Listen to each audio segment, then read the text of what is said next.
မင်္ဂလာပါချစ်တော်ပရိသတ်ကြီးကျွန်တော်တို့ channel မှာကြိုဆိုပါရစေဒီနေ့ဗီဒီယိုမှာမြန်မာနိုင်ငံရဲ့လက်ရှိပဋိပက္ခတွေတဲကအရေးပါတဲ့အကြောင်းအရာတစ်ခုကိုဆွေးနွေးမှာပါ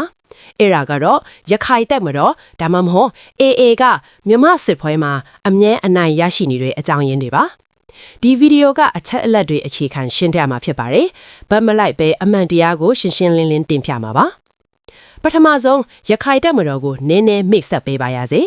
AA ကို2009ခုနှစ်မှာရခိုင်လူမျိုးတွေဥဆောင်ပြီးဖွဲ့စည်းခဲ့ပါတယ်။သူတို့ရဲ့ခေါင်းဆောင်ကဗိုလ်ချုပ်တွန်းမြတ်နိုင်ပါ။ရခိုင်ပြည်နယ်မှာရခိုင်လူမျိုးတွေရဲ့ကိုယ်ပိုင်ပြည်နယ်ကွင်းချက်နဲ့လုံခြုံရေးရရှိဖို့ရည်ရွယ်ချက်နဲ့ဖွဲ့စည်းခဲ့တာထက်ပါတယ်။အခုချိန်မှာသူတို့ရဲ့တပ်ဖွဲ့ဝင်တွေအရေးအတွက်က3000လောက်ရှိရလို့ခန့်မှန်းရပါတယ်။မြန်မာစစ်တပ်နဲ့ပဋိပက္ခတွေများလာခဲ့ပြီးအထူးသဖြင့်2021စစ်အာဏာသိမ်းပြီးနောက်ပိုင်းသူတို့အနိုင်ရရှိမှုတွေများလာခဲ့ပါတယ်။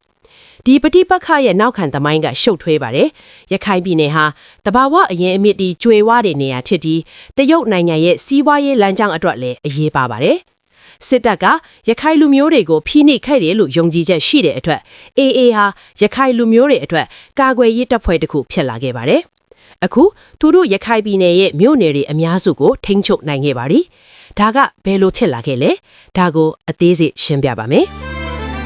ခိုင်မာတဲ့ခေါင်းဆောင်မှုနဲ့စုစည်းမှု AA ရဲ့ခေါင်းဆောင်တွေကလူငယ်တွေပညာတတ်တွေဖြစ်ပါတယ်။ဗိုလ်ချုပ်တွန်းမြတ်နိုင်ကရခိုင်လူမျိုးတွေအတွက် Arakan Dream ဆိုတဲ့ရည်မှန်းချက်ကိုချမှတ်ခဲ့ပါတယ်။ဒါကရခိုင်ပြည်နယ်ရဲ့ကိုယ်ပိုင်အုပ်ချုပ်ရေးနဲ့လွတ်လပ်ရေးကိုရည်ရွယ်ပါတယ်။သူတို့တပ်ဖွဲ့အတွင်းစီစီညီညီရှိတယ်။တခြားတိုင်းရင်းသားတပ်မတော်တွေလိုအတွင်းပဋိပက္ခမရှိပါ။ဒီအချက်ကသူတို့စစ်ရေးဗျူဟာတွေကိုထိရောက်စွာဆောင်ရွက်နိုင်စေပါတယ်။ဥပမာ2023နဲ့2024မှာရခိုင်မှာမြို့နယ်တွေအများစုတိမ့်ပိုက်နိုင်ခဲ့တာဒီခေါင်းဆောင်မှုကြောင့်ပါ။စစ်တပ်ဘက်မှခေါင်းဆောင်မှုအားနည်းနေတဲ့အချိန်မှာ AA ကအားသာချက်ရရှိနေပါတယ်။ဒီအကြောင်းကိုနိုင်ငံတကာခွဲခြမ်းစိတ်ဖြာအဖွဲ့တွေလို့ The Diplomat နဲ့ Stimson Center ကအတည်ပြုခဲ့ပါတယ်။ဒီလိုခေါင်းဆောင်မှုကတပ်ဖွဲ့ဝင်တွေရဲ့စိတ်သက်ကိုမြင့်တင်ပေးပါတယ်။စစ်တပ်မှာစိတ်သက်ကျနေတဲ့အချိန်မှာဒါကကြီးမားတဲ့ကွာခြားချက်ဖြစ်ပါတယ်။လူထုပံ့ပိုးမှုနဲ့စုဆောင်မှု AA ကရခိုင်လူမျိုးတွေကြားမှာအယမ်းရေပန်းစားပါတယ်။ရခိုင်ပြည်နယ်မှာစင်ရဲမွဲတီမှုနှုံမြင့်မာတယ်လူမှုရေး3တန်းကျော်မှာ88%ဆင်းရဲနေပါတယ်။စစ်တပ်ကရခိုင်လူမျိုးတွေကိုဖိနှိပ်ခဲ့တယ်လို့ခန်းစားရတဲ့အတွက် AA ကိုကာကွယ်ရေးတပ်ခွဲအထိမြင်ကြပါတယ်။သူတို့စုဆောင်းမှုမှာအတင်းအကျပ်မရှိပါ